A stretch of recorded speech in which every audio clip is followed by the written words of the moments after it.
Today, we're diving into one of the most brutal chapters in Soviet history. It was a period of intense, state-sponsored terror, and it's known by a single, chilling name, the Yezhovshchina. Imagine this.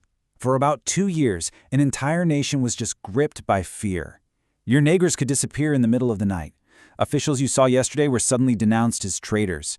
There were literally execution quotas being handed down from the very top.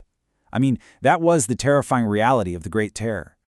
And that really brings us to the big question, right? Was this just the dictator's paranoia running completely wild, or were all these seemingly separate acts of violence against the army, against the party, and against ordinary people all part of one single calculated plan?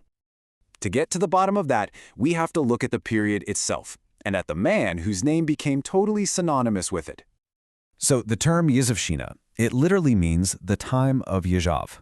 And Nikolai Yezhov, well, he was the head of the NKVD, the secret police, and the chief architect of the whole thing. He was the guy who took Stalin's orders and turned them into this terrifyingly efficient machine of death. Just look at the language from this infamous order, NKVD Order 00447. Think about how incredibly broad those categories are. Former kulaks, criminals, anti-Soviet elements. I mean, who is that? It could be anyone. This wasn't some kind of surgical strike. It was a blank check for mass arrests. It gave the NKVD carte blanche to get rid of anyone they even thought was a threat. And the first major institution to feel the full force of this new order was the one that posed the biggest potential threat to Stalin himself, the Red Army. You know, Stalin understood a really simple truth. In any power struggle, the military holds the ultimate trump card. They've got the guns, they've got the organization, and they've got the manpower to just overthrow you. For a dictator who's obsessed with total control, this was a risk he was just not willing to take. The Red Army had to be neutralized. The scale of this neutralization is just mind-boggling. Roughly half, 50% of the entire officer class of the Soviet military, Navy, and Air Force was either thrown in prison or executed. This wasn't just, trimming the hedges. This was cutting the whole tree down at the trunk. And the purge was so incredibly targeted. It went right to the very top. Just take a look at these numbers. 3 out of 5 marshals of the Soviet Union, gone. All 8 admirals, gone. Almost every single senior Air Force commander, gone.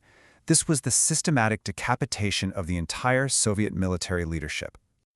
So, with the military dealt with, Stalin turned his attention inward, to the very men who had helped him build the revolution in the first place, the old Bolsheviks. Through these big public show trials, Stalin just methodically eliminated his old political rivals. We're talking about guys like Zinoviev, Kamenev, and Bukharin. These were founding fathers of the Soviet state.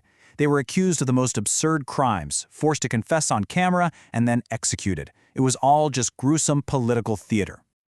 What you're seeing here is a generational shift, engineered by pure terror. Stalin was erasing the old guard.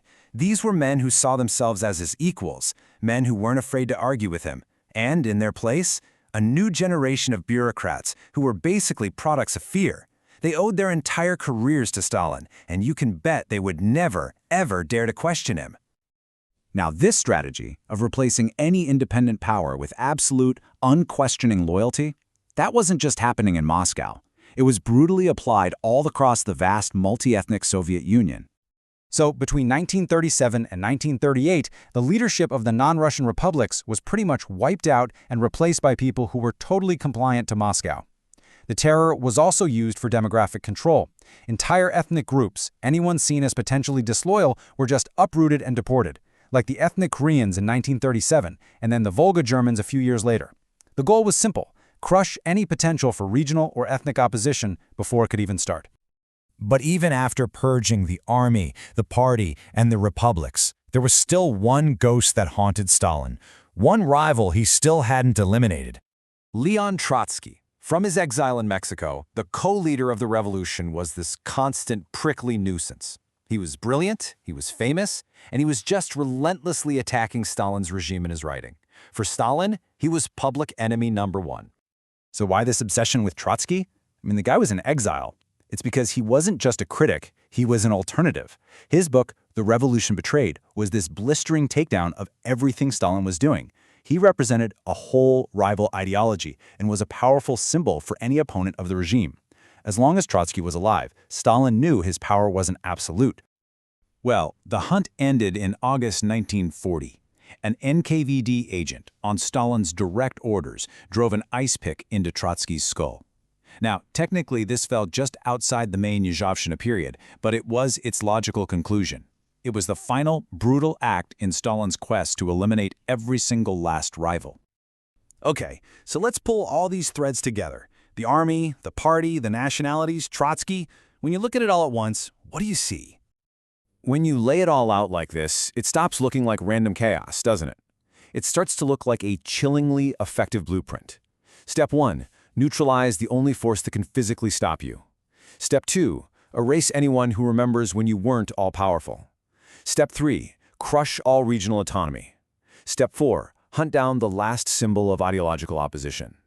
And the result? Step 5, a society governed by absolute fear and compliance.